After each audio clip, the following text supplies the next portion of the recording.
की J P Nadda यांच्या घरी होती आणि बैठकीसाठी शिवसेनेच्या वतीनं तुम्ही उपस्थित राहताय, काय अधिकची माहिती आहे? नाही, आज म्हणजे NDA पक्षाच्या वतीनं या ठिकाणी जो काही आमचे NDAतला मोठा घटक पक्ष आहे भारतीय जनता पक्ष आणि भारतीय जनता पक्षाचे राष्ट्रीय अध्यक्ष माननीय जयप्रकाश नड्डाजी यांच्या घरी आज NDAच्या सर्व घटक पक्षांच्या नेत्यांची बैठक त्या ठिकाणी बोलावली आणि आज या बैठकीसाठी आमच्या पक्षाचे मुख्य नेते आदरणीय एकनाथराव शिंदे साहेबांनी मला त्या ठिकाणी बैठकीसाठी उपस्थित राहण्यासाठी सांगितलेलं आहे। असं काही फार मोठे विषय आजच्या बैठकीमध्ये नाही आहेत, पण एक सर्व NDA मध्ये जेवढे काही मित्रपक्ष आहेत त्या सगळं मित्रपक्षांनी कधीतरी बसलं पाहिजेत, आपल्या विचाराची देवाणघेवाण झाली पाहिजेत आणि त्यातून काही त्या असतील सूचना असतील त्या सूचनासुद्धा सगळ्या पक्षांना याच्यामध्ये दिल्या जातील आणि त्याची अंमलबजावणी पुढच्या काळामध्ये सर्व NDAचे जेवढे घटक पक्ष आहेत त्यांनी एका विचारानं सर्व ठिकाणी काम करावं,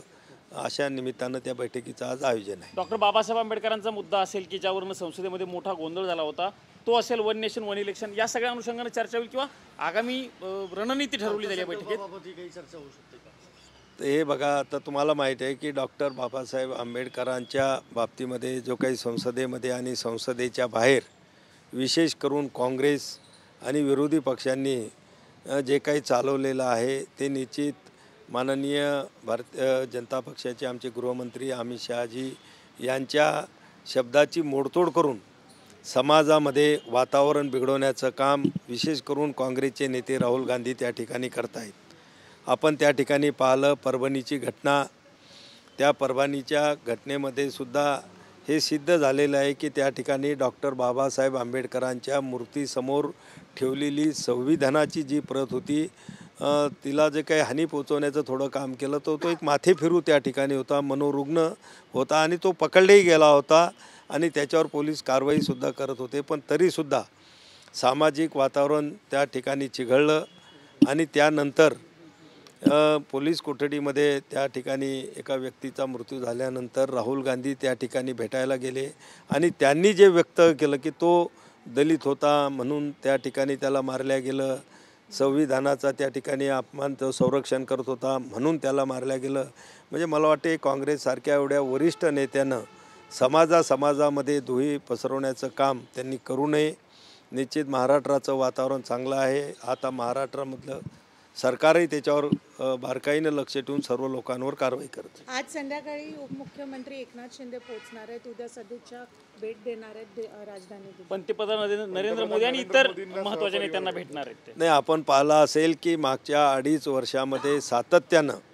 महाराष्ट्राचे मुख्यमंत्री असतानाही माननीय शिंदेसाहेब हे वारंवार या ठिकाणी दिल्लीला येऊन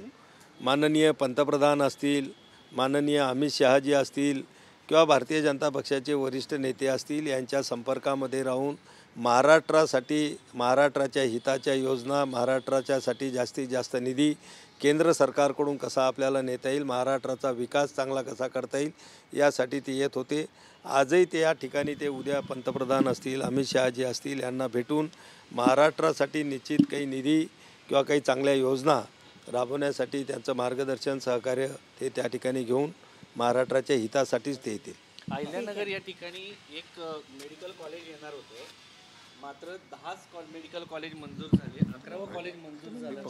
भाजपच्या वतीने एका नेत्याने फोन केला आणि हे मेडिकल कॉलेज मिळालं नाही असा आरोप केला जात आहे, तुमचं काय मत आहे? नाही, हे बघा, जी माझी माहिती आहे की त्याच्यामध्ये महाराष्ट्रांनी जे काही प्रपोजल या ठिकाणी ज्या मेडिकल कॉलेजच्या संदर्भामध्ये पाठवलेले होते, सुरुवातीपासून मी त्याच्यामध्ये बारीक लक्ष ठेवून होतो की महाराष्ट्रात सगळेच्या सगळे मेडिकल कॉलेज हे सुरू झाले पाहिजेत, पण हे कॉलेज बहुतेक जिल्हा रुग्णालयाच्या ठिकाणीच आपण सुरू करत होतो महाराष्ट्रातल्या सगळ्या ठिकाणी,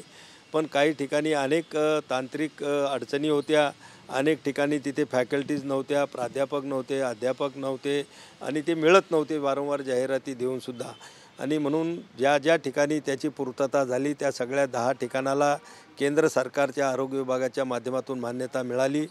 जे कोणी आपण म्हणताय अहिल्यादेवी नगरच्या बाबतीमध्ये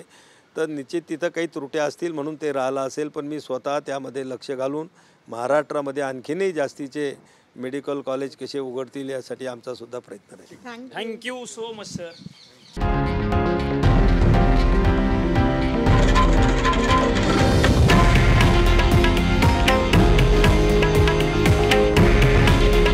हे आहे देशातील नंबर 1 न्यूज नेटवर्क आणि आपण पाहत आहात TV9 मराठी. काळजी तुमची, हित महाराष्ट्राचं.